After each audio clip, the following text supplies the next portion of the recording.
விட்டா கேஸ், பாதியில விட்டா கேஸ், பாதியில விடாம விட்டா பம்பாயில குண்டு வெடிக்கிறது எனக்கு ஒரு வாரத்துக்கு முன்ன தெரியும். அப்ப நான் சொல்லல. ஏன் சொல்ல விரும்பலன்னா, எங்க மக்கள் 30,000 பேர் செத்தான். எங்க மக்கள் முஸ்லீம் மட்டும் அல்ல, எத்தனையோ பம்பாயில் பிழைக்க வந்த தமிழின சகோதர சகோதரிகளும். அண்ணனை கட்டி போட்டு தங்கச்சியை கற்பழிச்சான், அப்பனை கட்டி போட்டு அம்மாவை கற்பழிச்சான், பிள்ளையை கட்டி போட்டு அம்மாவை கற்பழிச்சான், கணவனை கட்டி போட்டு மனைவியை கற்பழிச்சான். அதெல்லாம் கேட்டோம்னா, இதெல்லாம் செஞ்சவன் யாருன்னா மார்வாடிகளும் மராட்டியர்களும். அந்த மராட்டியத்திலே பிற்படுத்தப்பட்ட மக்கள், தலித் மக்கள் பாதுகாப்பாக இருந்தார்கள். ஆனா இவ்வளவு தூண்டி விட்டவன் பார்ப்பன கும்பல்கள். எவெல்லாம் ஷேர் மார்க்கெட்ல விளையாடுறானோ அவன் தான். அந்த ஷேர் மார்க்கெட்ல கொண்டு வச்சா நேற்றத்தை பணக்காரன் இன்னைக்கு ஏழை. வேற இந்தியால அந்த மாதிரி ஒரு அமைப்பே கிடையாது, பம்பாயை தவிர. பம்பாயில ஷேர் மார்க்கெட் விளையாட்டு. பம்பாய் தான் எல்லா அரசியல்வாதி நம்பியிருப்பான். இந்திரா காந்தி போன் எடுத்து ஷேர் மார்க்கெட் சேர்மன், நாளைக்கு எனக்கு 50 கோடி வரணும்னா உடனே ஏதாவது ஒரு பொருளை ஏற்றுவானு, ஏதாவது ஒரு கமிஷன் எடுப்பான்னு கொண்டு கொடுப்பான். நீ கூப்பிட்டா உனக்கு கும்பிக்கும் கூடும் கிடையாது, குண்டிக்கு துணியும் கிடையாது. உனக்கு என்ன எப்படி கூப்பிடுவான்? அவன் அதெல்லாம் கவலையா இருக்கும். 26 நாள் தொடர் கலவரம், 90 நாள் தொடர் கலவரம், 26 நாள் பின் கலவரம். அதில் சுமார் 30,000 மக்கள் தாலி இருந்தார்கள், தள்ளுபட்டார்கள், அடிபட்டார்கள், கற்பழிந்தார்கள். ஒரு பிரதம மந்திரி ஒரு எஃப்ஐஆர் போடல்.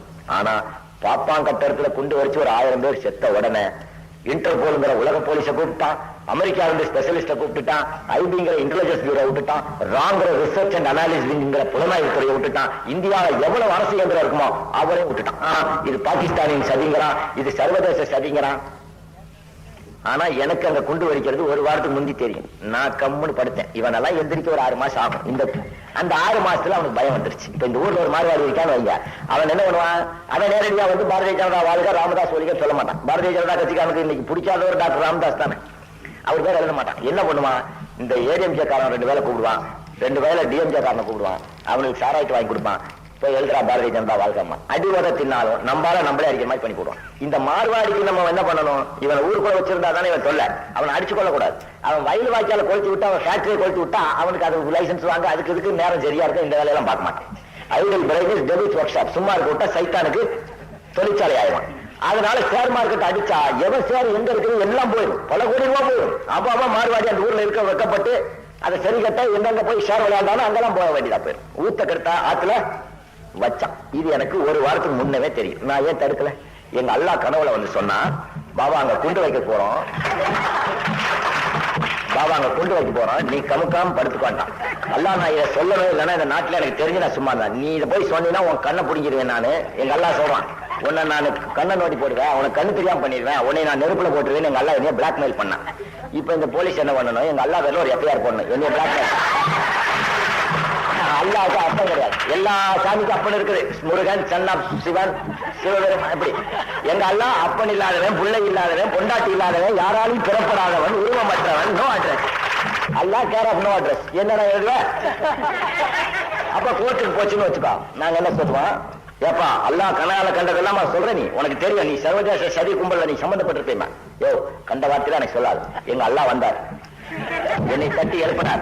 பழனி பாபா, பம்பாயில நம்ம மக்கள்லாம் தாலி இருந்ததுக்கு சரியான பாடம் கத்து கொடுத்துட்ட, இது உனக்கு மாத்திரம் சொல்றேன், நீ படுத்துக்க, நீ தான் ரொம்ப கவலைப்பட்டுக்கிட்டு இருந்தேன்டா. சரி நான் படுத்துக்கிட்டேன்.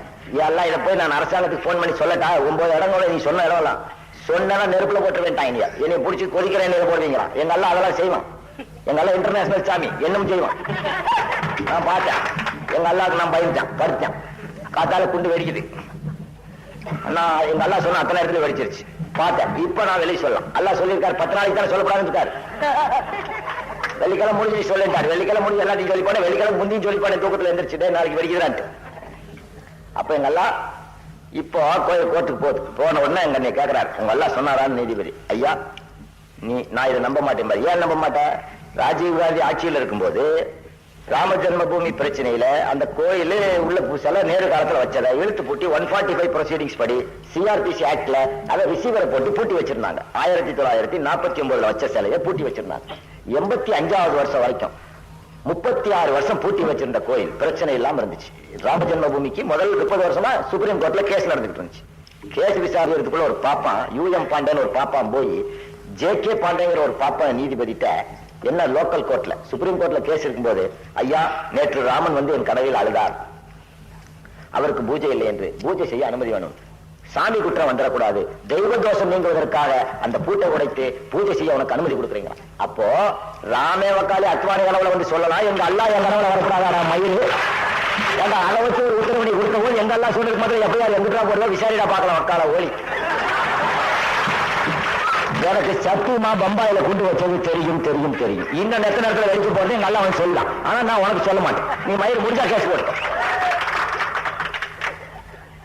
ராம மாத்திரம் அத்வானிட்டு வந்து பேசலாம், பாரதிய ஜனதா கட்சிக்காரன் பேசலாம், விஸ்வ இந்துக்காரன் பேசலாம். யாரு ரீஜனல் சாமி? ராம யாருக்கு சாமி? 2 சிலா. ஆமா, உன் சாமி அதெல்லாம் கிடையாது. உனக்கும் 5 சங்கராச்சாரியாரும் 1 சங்கராச்சாரியார் தான் சாமி. மிச்ச 4 பேரும் செய்தான் சிவனை கும்பிடுறான். இவன் அவனை அடிச்சுக்கிட்டாரான்.